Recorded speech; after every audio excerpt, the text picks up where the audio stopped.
हैं, दोस्त फोन करते हैं कि सरकार यूट्यूबर पर लगाम लगाने जा रही है, चैनल बंद करने का रास्ता खोज रही है। अगर ऐसा कभी हो भी गया तो डरना क्या, हम फिर से हाजिर हो जाएंगे और आप पर यकीन है कि आप हमें यूट्यूब की दुनिया में खोजते खोजते हम तक पहुंच ही जाएंगे। यही आपकी लड़ाई है जिसमें आपने कामयाबी हासिल की है।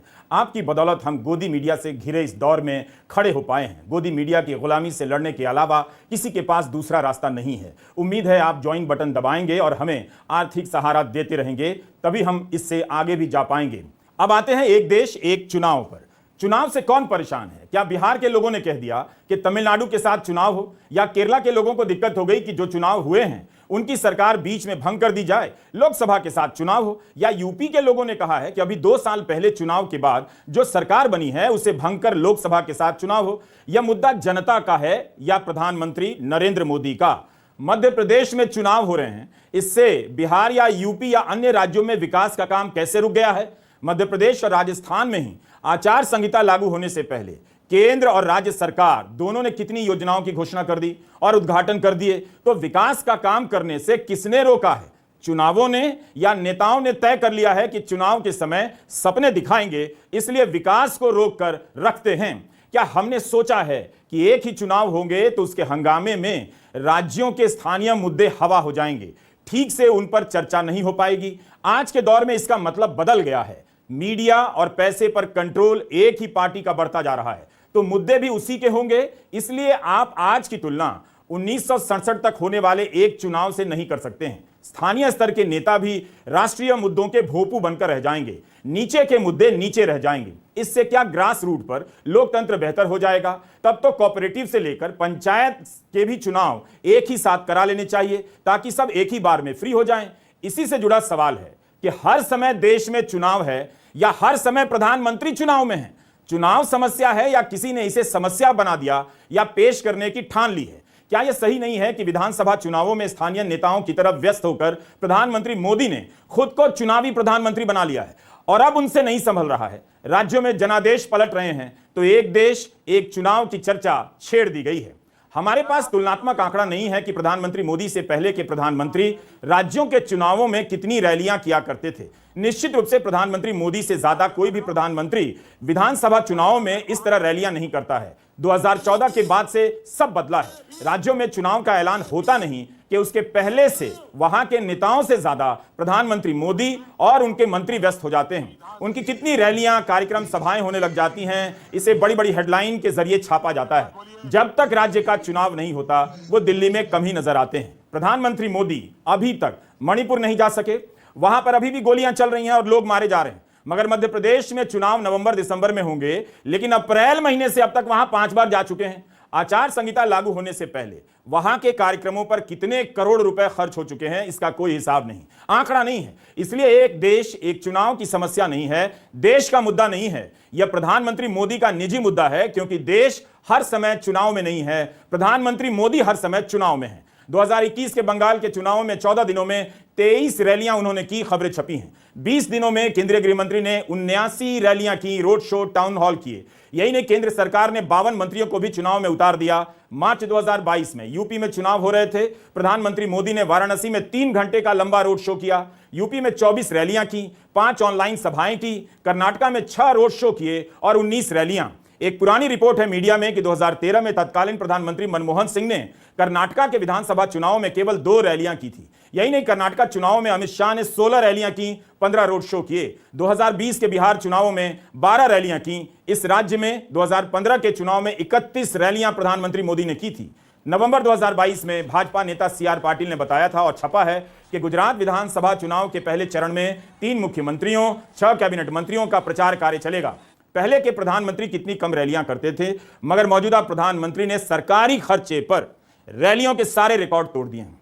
अगर एक देश एक चुनाव नाम की नई नैतिकता बनानी है तो प्रधानमंत्री मोदी को भी अपने चुनावी कार्यक्रम सरकार के खर्चे पर नहीं, पार्टी के खर्चे पर करने चाहिए। उन्हें भी एक नई नैतिकता स्थापित करने की जरूरत है।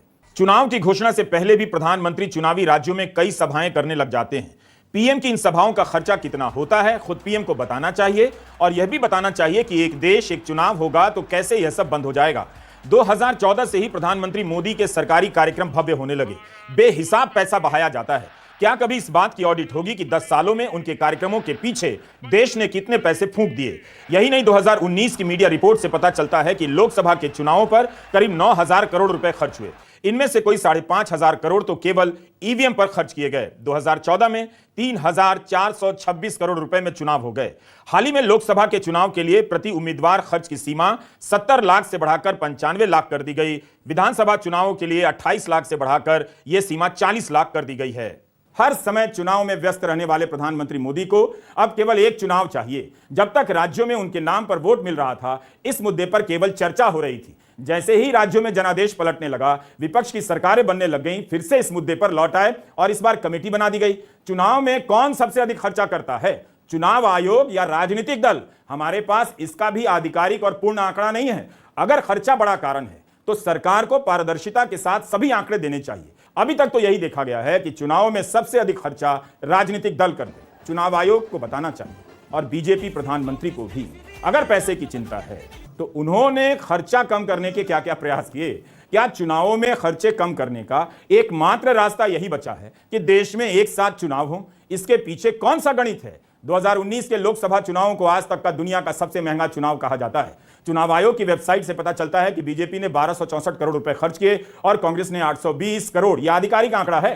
साथ में बीजेपी ज्यादा पैसे खर्च करती है क्योंकि बीजेपी के पास चंदा भी सबसे ज्यादा आता है। जून 2019 में सेंटर फॉर मीडिया स्टडीज ने एक रिपोर्ट निकाली जिसमें कहा कि 19 के लोकसभा चुनाव में करीब 55,000 करोड़ रुपए खर्च हुए होंगे। इसका आधा बीजेपी ने किया होगा।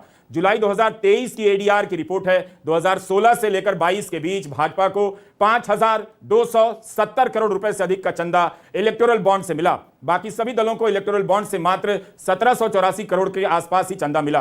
बीजेपी को 5,000 करोड़ रुपए का चंदा किसने दिया, आप नहीं जान सकते, क्योंकि इलेक्टोरल बॉन्ड का कानून ही ऐसा है। सुप्रीम कोर्ट में चुनौती दी गई है, मगर 5 साल हो गए, आज तक फैसला नहीं आया। जनवरी 2022 में एडीआर का एक विश्लेषण आया कि बीजेपी के पास 4,800 करोड़ की संपत्ति है, कांग्रेस के पास 588 करोड़ की संपत्ति है। इतना अंतर आ चुका है। चुनावों को बीजेपी ने महंगा कर दिया। एक बहस चली कि चुनाव इतना महंगा हो गया है कि केवल पैसे वाला ही चुनाव जीत सकता है, तो क्यों ना चुनाव का सरकारी फंड बनाया जाए। इस बहस को गायब कर दिया गया। इलेक्टोरल फंड पारदर्शी क्यों नहीं बनाया गया? जाहिर है, एक देश एक चुनाव का नारा सुनने में आकर्षक लग सकता है, मगर यही सबसे बड़ा चुनाव सुधार नहीं है। आज एक कानून के तहत आप नहीं जान पाएंगे कि बीजेपी को 5,000 करोड़ का चंदा किन कंपनियों ने दिया और लोगों ने इलेक्टोरल बॉन्ड के जरिए दिया है। उस व्यक्ति या कंपनी को मोदी सरकार से क्या क्या मिला है? कोई सवाल कर सकता है कि चंदा देने से पहले कॉन्ट्रैक्ट मिला है या कॉन्ट्रैक्ट के बाद उसने चंदा दिया है। यही नहीं, बीजेपी को केवल इलेक्टोरल बॉन्ड से चंदा नहीं मिलता, इसके अलावा 48% चंदा दूसरे सोर्स से मिला। भारत में जितने राष्ट्रीय राजनीतिक दल हैं, उन्होंने चंदे की रकम जितनी घोषित की है, उससे 3 गुना अधिक रकम अकेले बीजेपी को मिली है। तो हमें नहीं पता कि चुनाव पर कितना खर्चा होता है। एक साथ चुनाव होंगे तो कितना पैसा बचेगा, कैसे बचेगा? केंद्र और राज्य सरकार आचार संहिता से पहले सरकारी खजाने से कितने पैसे लुटा रहे हैं। मगर आप इस बहस में धकेल दिए गए हैं कि एक साथ चुनाव होंगे तो देश का पैसा बचेगा, विकास होगा। हमें खर्चे की राजनीति को ठीक से समझना होगा। 2015 से एक देश एक चुनाव की बात हो रही है। हिंदू में लिखा है कि चुनाव आयोग ने 1982-83 में भी इसका सुझाव दिया था। 2022 में चुनाव आयोग ने कहा कि हम चुनाव करवा सकते हैं, लेकिन यह संविधान में संशोधन करने के बाद ही हो सकता है, जो संसद का काम है। हिंदू की पत्रकार स्मिता गुप्ता ने लिखा है कि 2015 में मुख्य चुनाव आयुक्त ब्रह्म प्रकाश ने एक नोट लिखा कि प्रधानमंत्री के मुख्य सचिव नृपेंद्र मिश्रा ने मुझे कहा है कि यह तीव्र इच्छा है कि देश के 36 राज्यों और केंद्र शासित प्रदेशों में एक साथ चुनाव हो। बार बार चुनाव होने से कई तरह के व्यवधान आते हैं, योजनाओं को ठीक से लागू नहीं किया जा सकता है। 3 सप्ताह के भीतर चुनाव आयोग ने एक नोट तैयार किया और संसद की स्थायी समिति को सौंप दिया। 2015 में स्थायी समिति की रिपोर्ट आई, जिसने लोकसभा और विधानसभा चुनाव में एक साथ चुनाव करने का समर्थन किया। 2017 में नीति आयोग ने भी इस आइडिया का समर्थन किया। अगर आप पुराने रिकॉर्ड देखेंगे तो कई तरह की बैठकें होती हैं, बयान है, और इसी में 9 साल गुजर गया। अचानक एक कमेटी बना दी गई। 2015 में संसद की स्थायी समिति ने अपनी रिपोर्ट में 1999 के लॉ कमीशन की रिपोर्ट को संज्ञान में लेते हुए कहा कि 2 चरणों में एक साथ चुनाव कराए जा सकते हैं। कुछ विधानसभा चुनाव लोकसभा के कार्यकाल के मध्य में कराए जाएं और कुछ लोकसभा का कार्यकाल समाप्त होने के अंत में। यह भी कहा था कि लोकसभा या विधानसभा के चुनाव जल्दी कराने के लिए 2/3 बहुमत से प्रस्ताव पास होना चाहिए, या सरकार के खिलाफ अविश्वास प्रस्ताव पास हो और दूसरी सरकार ना बन सके। सरकार पहले संसद के विशेष सत्र का ऐलान करती है, विपक्ष आरोप लगाता है, उनसे पूछा तक नहीं गया, देश को अंधेरे में रखा गया कि किस पर चर्चा होगी। अभी भी पता नहीं है कि एक देश एक चुनाव पर ही चर्चा होने जा रही है या फिर कमेटी के गठन और विशेष सत्र का कोई संबंध है भी या नहीं। वन नेशन वन इलेक्शन, एक देश एक चुनाव असंभव है बिना संविधान संशोधन के। संविधान का संशोधन होना ज़रूरी है। संविधान संशोधन के लिए आम सहमति की ज़रूरत बनती है। तो ये सब बाद में देखा जाएगा। अभी तो ये एक समिति का गठन हुआ है। हमारा विचार बिल्कुल साफ है। कांग्रेस अध्यक्ष और पूर्व कांग्रेस अध्यक्ष ने साफ कहा है कि ये संघीय ढांचा पर एक भयंकर आक्रमण है और संविधान के संशोधन के बिना हम आगे नहीं बढ़ सकते।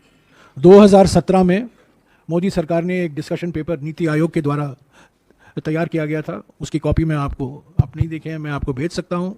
उसमें विस्तार से चर्चा हुआ है किन किन तरीके से संशोधन लाने हैं हमारे संविधान में। तो अभी तो ये समिति का गठन हुआ है और समिति का टर्म्स ऑफ रेफरेंस अगर आप देखें तो इन्होंने पहले ही तय कर लिया है कि वन नेशन वन इलेक्शन होना है। तो ये अजीब सा समिति है कि पहले ही समिति को आपने कह दिया है नतीजा क्या होगा और आप समिति को टर्म्स ऑफ रेफरेंस दे रहे हैं। मैं देख रहा हूं कल से ये बीजेपी वालों ने नया शगुफा छोड़ा है, one nation one election, one nation. अरे हमको क्या मिलेगा वन इलेक्शन की, 10 इलेक्शन की, 12 इलेक्शन? बताओ आम आदमी को कुछ मिलेगा one nation one election, one nation 100 election, one nation 1000 election? हमको क्या मिला? आम आदमी को कुछ मिला? One nation one election, one nation one education, one nation one education. सबको एक जैसी शिक्षा मिलनी चाहिए। अमीर के बच्चे को भी, अंबानी के बच्चे को, अडानी के बच्चे को जैसी शिक्षा मिलती है वैसे मेरे किसान के और मजदूर के बच्चों को मिलनी चाहिए शिक्षा। वन नेशन वन एजुकेशन होना चाहिए।